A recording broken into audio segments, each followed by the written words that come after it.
ওয়াস্তাঈনু বিস-সাবরি ওয়াস-সালাহ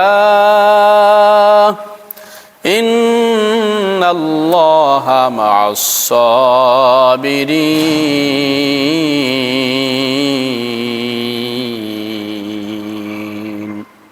ধৈর্য এবং নামাজের মাধ্যমে আল্লাহর সাহায্য কামনা করো। আল্লাহর কাছে চাইতেই হবে, কোনো উপায় নাই। বান্দা হলো গরিব আর আল্লাহ হলো ধনী। ইয়া আইয়ুহান নাস আনতুমুল ফুকারাউ ইলাল্লাহ ওয়াল্লাহু হুয়াল গনিয়ুল হামিদ।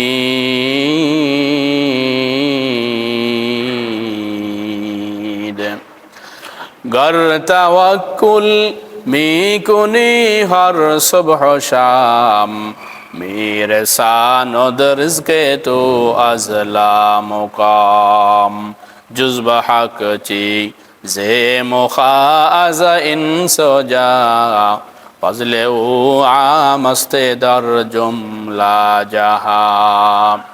সব সময় চাইবো আল্লাহর কাছে। কার কাছে? কোনো পীরের কাছে নয়, কোনো মাজারে নয়। বান্দার কাছে বারবার চাইলে মানুষ বেজার হয়, আর আল্লাহর কাছে না চাইলে আল্লাহ বেজার হয়। হর গরিদে নেকে তু তৈয়ারো হায় जो न मंगे उससे तू बेजार है।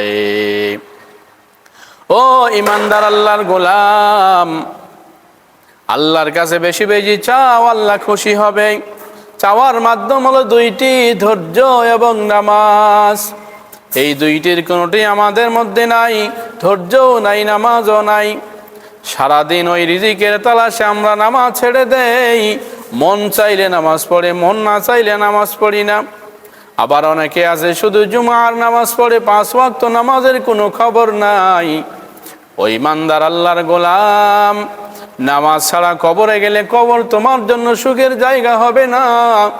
মুকুন সুসুতি নামাজে পাঞ্জেগানা আওয়াইলুল লিল মুসাল্লিন আল্লাযিনা মুমিনারা এই নামাজ ইমদাদে দা ইস্তাঈনু আয়াতে কুরআবখা আয়াতে কদ আফলাহা রায়া দেখুন কৌনে কুন্দর মানিয়ত দিল সাদেকুন।